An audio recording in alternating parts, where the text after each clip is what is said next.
వాక్య ధ్యానము నిమిత్తమై ద్వితీయోపదేశ కాండము 28వ అధ్యాయము 12వ వచనం చూడండి.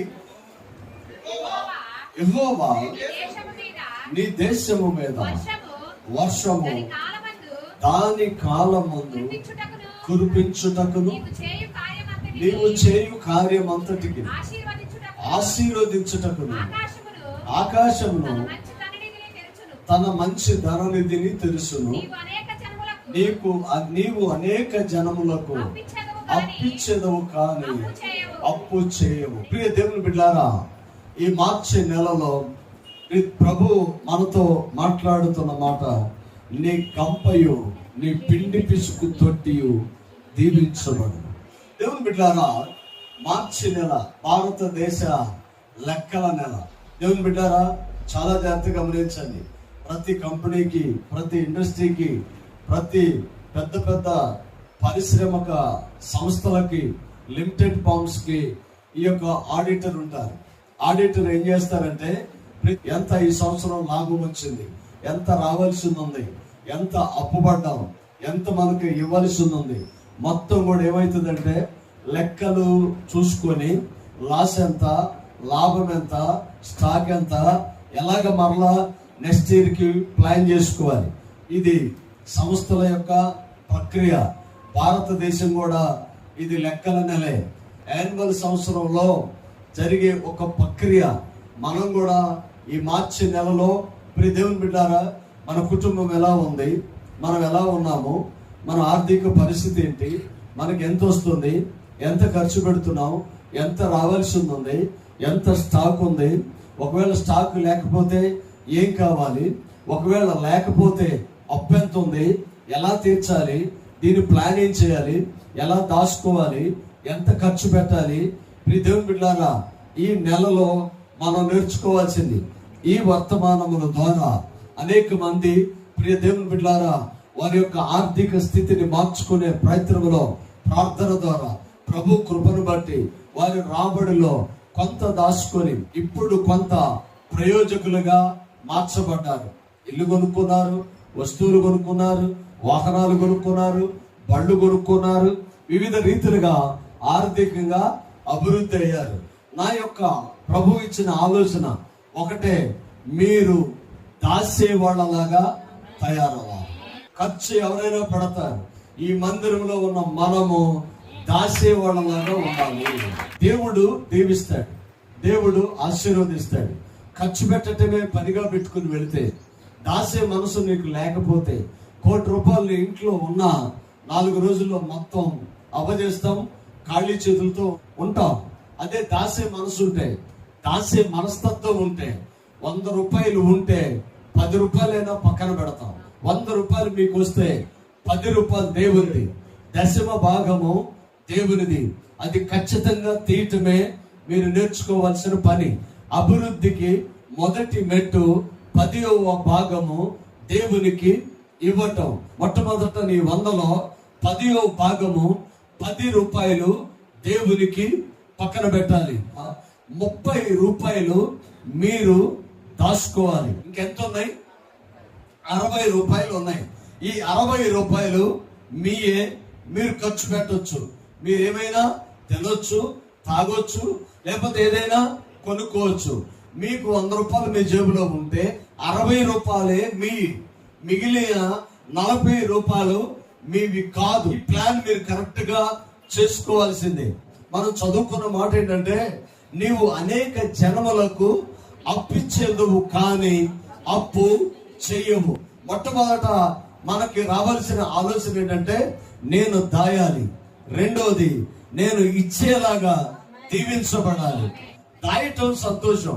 దేవుని బిడ్డలారా, ఒక్కసారి దాయటం మొదలు పెట్టండి, మీ ధైర్యం వేరుగా ఉంటుంది, మీ తృప్తి వేరుగా ఉంటుంది, మీ ధీమా వేరుగా ఉంటుంది, మీ మాట తీరు వేరుగా ఉంటుంది. డబ్బు ఉన్నోడు మాటలు వేరుగా ఉంటాయి, డబ్బు లేనివాడు మాటలు వేరుగా ఉంటాయి. డబ్బు ఉన్న వాళ్ళ మాటలు ధీమాగా ఉంటాయి, డబ్బున్న వాళ్ళ మాటలు ధైర్యంగా ఉంటాయి, డబ్బున్న వాళ్ళ మాటలు తలెత్తుకొని మాట్లాడతారు. దేవుని బిడ్డలారా, నువ్వు ఖర్చు పెట్టటమే నీకు అలవాటు అయితే, అదే నీ పద్ధతి అయితే, నువ్వు తలదించుకోవాలి, నువ్వు చెయ్యి జాపాలి. ఎవరి దగ్గర నువ్వు ఆశ కలిగి ఆశించాలి. అవకాశాలు కొన్నిసార్లే వస్తాయి, అన్నిసార్లు రావు. అలాంటి సమయంలో మనం దేవుని బిడ్డలారా ఎప్పుడు సంపాదిస్తామో, ఎప్పుడు సమకూరుస్తామో, ఎప్పుడు డబ్బు వస్తుందో, ఎప్పుడు పంట వస్తుందో ఆ రోజున మనము జాగ్రత్తగా ఉండాలి. దేవుని బిడ్డలారా చూడండి, ఆదికాండము 42:1 చూడండి.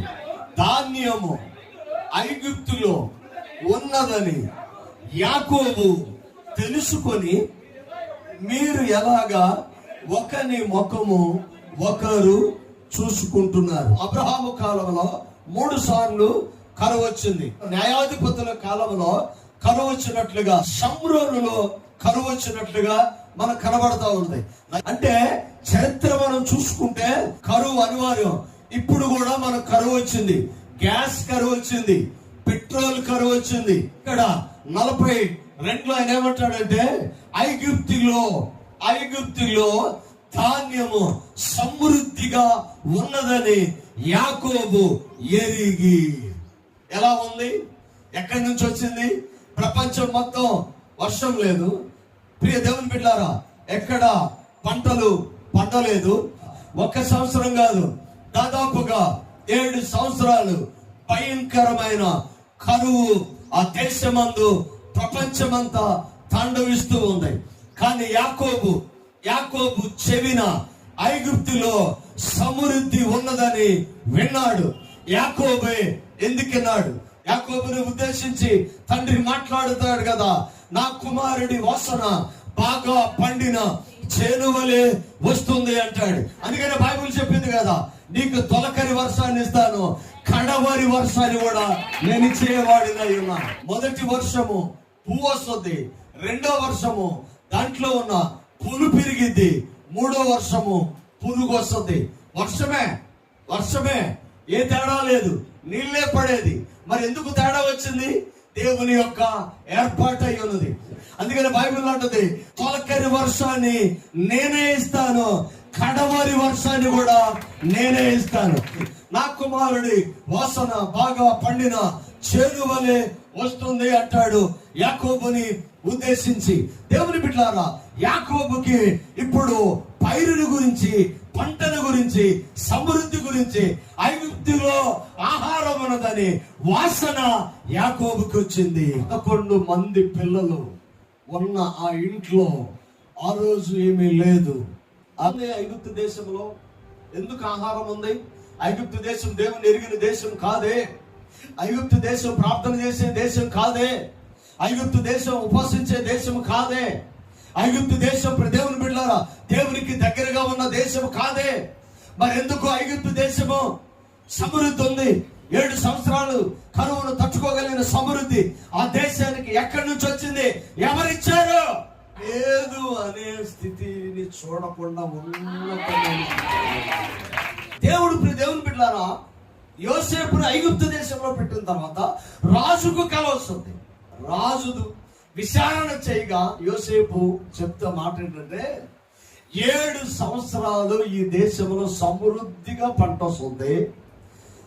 ఆ సమృద్ధి అయిన పంటను మీరు దాయండి. 41-47 చూడారా? 41-45 లాస్ట్ అది చూడు.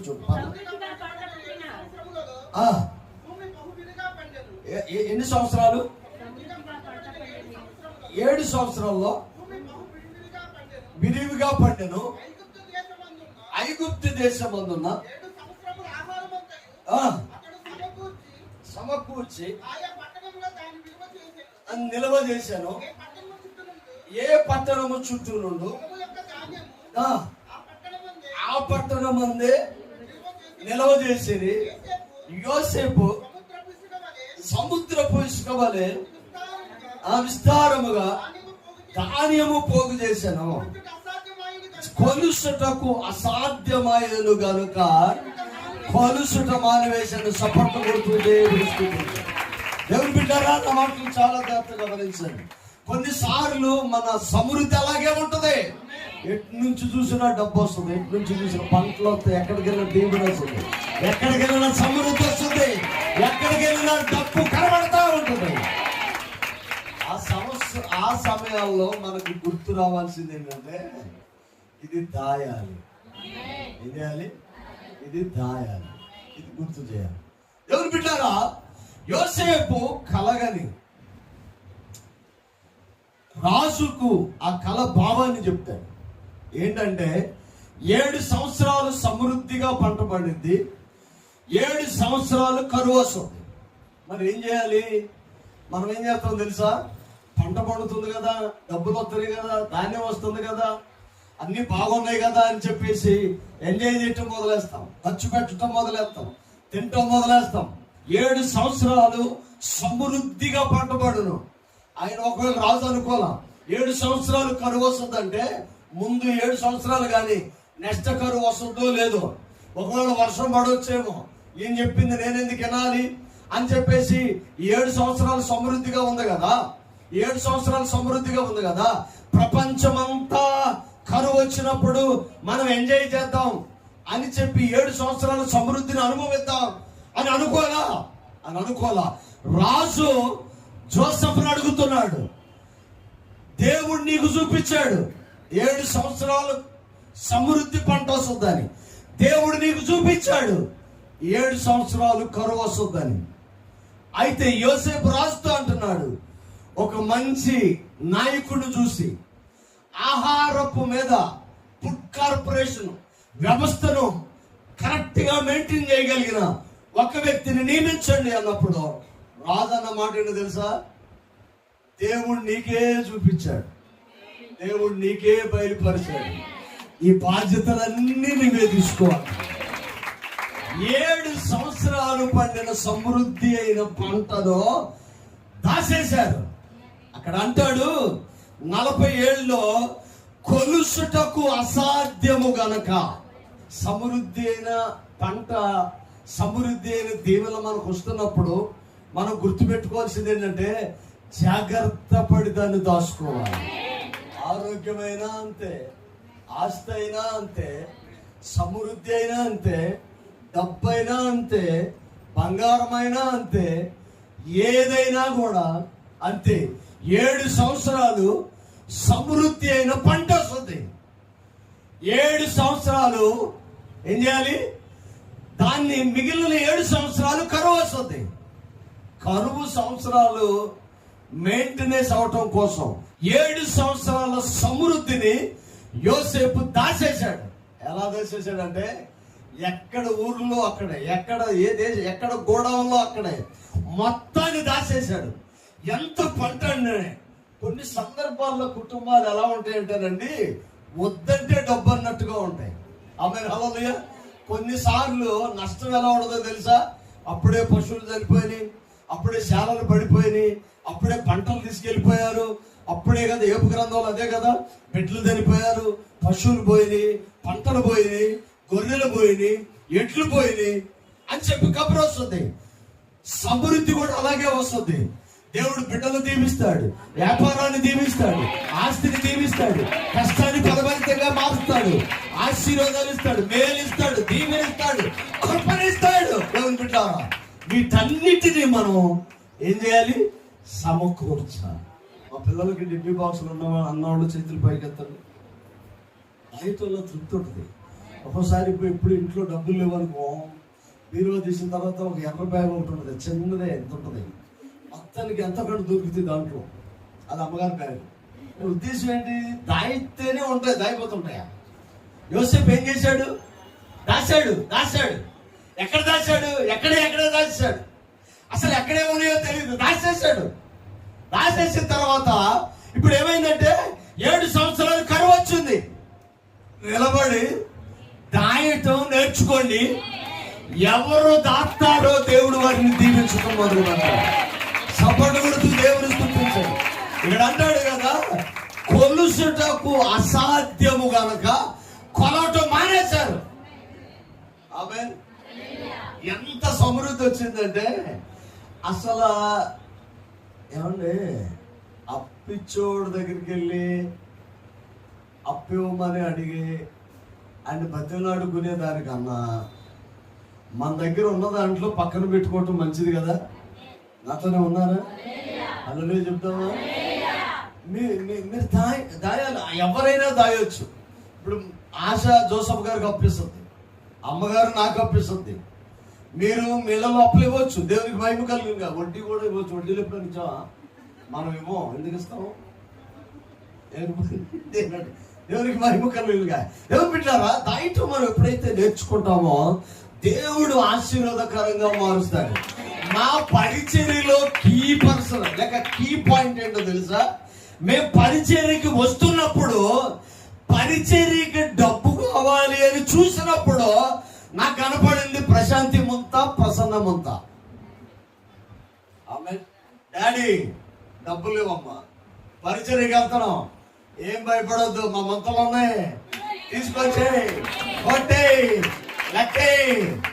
1500 రూపాయలు దేవుడు దాచాడు. అదే 1500, ఇప్పుడు 1500 నాయన. 20 సంవత్సరాల క్రితం 1500 మామూలు విషయం ఏంటే. మరి ఇప్పుడే ఆమె దాంట్లో చాలా పనులు అయింది. బాక్స్ కొన్నాం, యాంపుల్ పేరు కొన్నాం, 2 మౌతులు వచ్చి పరిచర్య దాంతోనే ప్రారంభించాం. దేవుని బిడ్డలారా, ఎందుకు ఈ మాట చెప్తున్నాడు అంటే నిన్ను అప్పిచ్చేలాగా చేస్తా. నువ్వు నిలబడి దాయటం నేర్చుకోండి, మీ జీవితం ఆశీర్వాదకరంగా మారుస్తారు. ఈజిప్టు దేశంలో కరువుని ఎదుర్కొనటానికి దేవుని బిడ్డ అయిన యోసేపును దేవుడు ఎన్నుకున్నాడు. ఆయన దాచాడు. ఎన్ని సంవత్సరాలు? 7 సంవత్సరాలు కరువుని దాచి దాన్ని పోషించాడు. ఆ వాసన ఎక్కడికి వచ్చిందంటే యాకోబు దగ్గరకు వచ్చింది. యాకోబు తన సంతానము యోసేపుని వద్దనుకున్నారు, సంపదవనుకున్నారు. ఆయన దర్శనం నచ్చలేదు, ఆయన ఆరాధన నచ్చలేదు, ఆయన పరిశుద్ధత నచ్చలేదు, ఆయన నీతి నచ్చలేదు, ఆయన భక్తి నచ్చలేదు. ఎందుకంటే దేవుని బిడ్డలు ప్రత్యేకంగా ఉంటారు. మన సబ్జెక్ట్ ఏంటి? నిన్ను అప్పిచ్చేవాడిగా చేస్తా. ఐగుప్తు దేశంలో ఏముంది? సమృద్ధి ఉంది. మార్చి నెలలో మనం నేర్చుకుంది ఏంటి? ఎలా దాయాలో నేర్చుకుంటున్నాం. దేవుని బిడ్డలారా, యాకోబుకి ఏం వినబడింది? ఐగుప్తులో ఆహారము సమృద్ధిగా ఉందని వినబడింది. వచ్చే సంవత్సరం ఇదే రోజు కల్లా మీ ఇంట్లో సమృద్ధి ఉన్నదని వినాలి. నమ్మిన వారు, ఆశించిన వారు, అలాంటి స్థితి రావాలన్న వారు దేవుని స్తుతి అప్పిచ్చేవాడుగా. బిడ్డలారా, చాలా జాగ్రత్తగా మాటలు గమనించాలి. పరిశుద్ధ గ్రంథంలో మనం నేర్చుకోవాల్సినది, సమృద్ధి అయిన దినాలు మనకు వచ్చినప్పుడు, ఆరోగ్యకరమైన దినాలు మనకు వచ్చినప్పుడు, మన జీవితంలో దేవుని బిడ్డలారా ప్రతి లోటుని యేసయ్య తీరుస్తాడు. విశ్వాసంలో మనం నిలబడగలిగితే నిన్ను, నీ కుటుంబాన్ని, నీ పిల్లలను దేవుడు ఆశీర్వదిస్తాడు. అన్య జనుల మధ్యలో, అన్య దేశంలో యోసేపును దేవుడు ఆశీర్వదించాడు. ఈ మార్చి నెలలో మనం చేయాల్సింది, దేవుని బిడ్డలారా, ఈ ప్లానింగ్ చేసుకోండి. మా కుటుంబంలో రాబడి ఎంత, నేను ఎంత దాస్తున్నా, ఎంత వస్తుంది, ఎంత ఉంటుంది, ఎంత అప్పులో ఉంది, ఈ నెలలో మనము ట్రాలీ చేసుకోవాలి. దేవుని బిడ్డలారా, దాని ప్రకారం మనం ప్లాన్ చేసుకోవాలి. ఎలా చేసుకోవాలి? 100 రూపాయలు వస్తే ఎంత ఖర్చు పెట్టాలి చెప్పండి ఒకసారి. 100 రూపాయలు వస్తే 10 రూపాయలు దేవుంది, 30 రూపాయలు దాయాలి, మిగిలిన 60 రూపాయలు మళ్ళీ ఒకసారి అందరూ చెప్పు. అందరు నా వైపు చూడండి, 100 రూపాయలు వస్తే 10 రూపాయలు దేవుడు. ముందే దేవునికి ఎందుకు చెప్తున్నారంటే దేవునికే ప్రాధాన్యత ఇవ్వాలి కదా. ఎందుకు అంటే దేవుని బిడ్డలారా, బలమైన పరిస్థితులు ఒకరోజు ఉంటాయి, ఒకరోజు బలహీన పరిస్థితులు ఉంటాయి. ఈ రోజున లెగగలం, ఈ రోజున నడవగలం, ఈ రోజున పరిగెత్తగలం. కానీ ఒక రోజున నిన్ను లేపాల్సిన పరిస్థితులు వస్తాయి, నిన్ను తీసుకెళ్లాల్సిన పరిస్థితులు వస్తాయి, నిన్ను నడిపించాల్సిన పరిస్థితులు వస్తాయి, నీకు తినిపించాల్సిన పరిస్థితులు వస్తాయి. కొంతమంది తెలివిగా అనుకుంటారు, ప్రభువా నేను అప్పుడు దాకా ఎందుకు బతుకుతాను, నేను ముందే చనిపోతాను అని అనుకుంటారు. ఎవరైతే అలా అనుకుంటారో వాళ్ళే బతుకుతారు, మీరు చావను ఉంటారు. అప్పుడు బలమైన స్థితిలో ఉన్నప్పుడు, ఆమేన్ హల్లెలూయా, ఆరోగ్యాన్ని కాపాడుకోవాలి. ఏది పడితే తీయకూడదు, లోపల ఏది పడితే తినకూడదు, ఏది పడితే దాక్కూడదు, ఏది పడితే అది సేవించకూడదు, ఎక్కడ పడితే అక్కడ అడుగు పెట్టకూడదు, ఏది పడితే అది మాట్లాడకూడదు, ఏది పడితే తినకూడదు.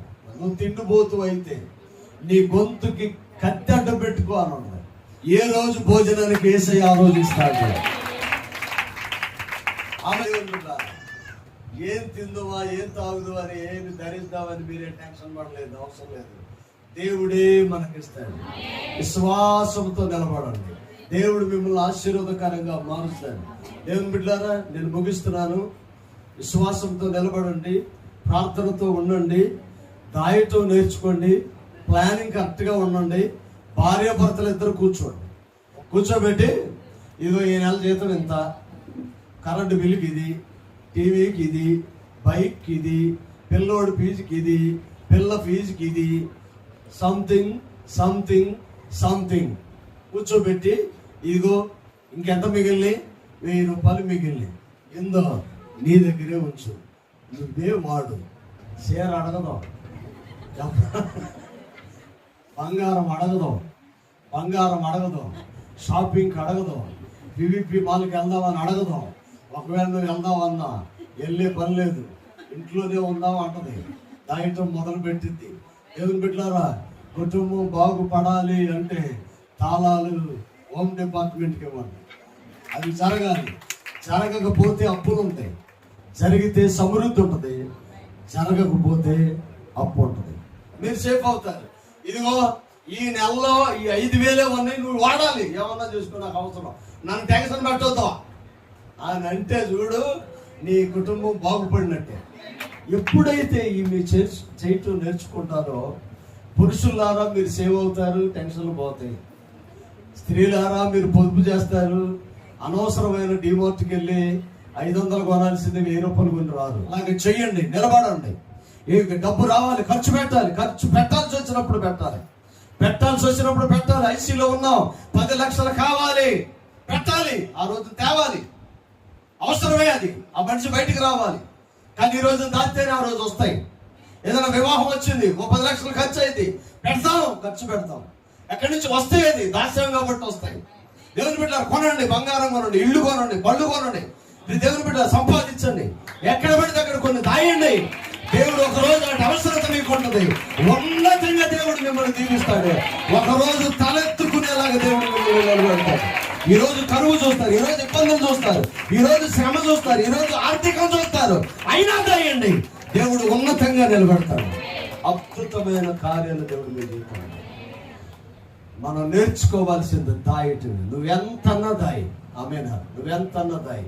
పరలోకం కూడా అదే చెప్పింది, యేసు ప్రభు కూడా అదే చెప్తాడు. మీ ధనాన్ని పరలోకంలో దాయండి అంటే. ఆమేన్, హల్లెలూయా. అక్కడ దొంగలు ఉండరు, తుప్పు పట్టవు, అది పాడైపోదు. నువ్వు దేవుని సన్నిధిలో సరైన ప్లానింగ్ చేసి నీ కుటుంబాన్ని కట్టుకోవటం మొదలు పెట్టండి. ఎవరి దగ్గరికి వెళ్ళి దేగి అని చేయిజాపో, నువ్వే అప్పిచ్చేవాళ్ళలాగా కావాల్సిన ప్రార్థన. ప్రారంభంగా దైవ సత్యస్వరూపి కృపా సమృద్ధిని చూడాలి. అద్భుతమైన రీతిగా ఈ ఉదయకాలం మాత్రం మీరు మాట్లాడారు. ఈ మార్చి నెలలో ఆర్థిక సంబంధమైన ప్లానింగ్ విషయాల్లో మీరు మాతో మాట్లాడుతున్నారు. ద్వితీయ ఉపదేశకాండం 28లో నుంచి మీరు మాట్లాడుతున్నారు. ప్రతి మాటను బట్టి నాయన నేను ఎంతగానో స్తుతిస్తున్నాను. ఇది మొదలుకున్న నా విధులు నా కట్టలను అనుసరించి మీకు నడిచిన ఎడల మీలో పేదలు ఉండనే ఉండాలి. దేవా, నీ విధులు మాకు అర్థం కావాలి, నీ ఆజ్ఞలను మేము అనుసరించాలి, నీ వాక్యానుసారంగా మేము జీవించాలి. పేదరికం పోయి అప్పిచ్చే స్థితిలోనికి ఎదిగే కృపను దయచేయండి. ఈ నెలలో మీరు మాట్లాడుతున్న ప్రతి మాటను ఆశీర్వాదకరంగా మార్చండి. ఈ మార్చిన ప్లానింగ్ అయ్యా ఈ ఇయర్కి దీవెనగా మార్చమని యేసు పరిశుద్ధ నామమున అడిగి వేడుకొనుచున్నాము తండ్రి. ఆమేన్. అందరికీ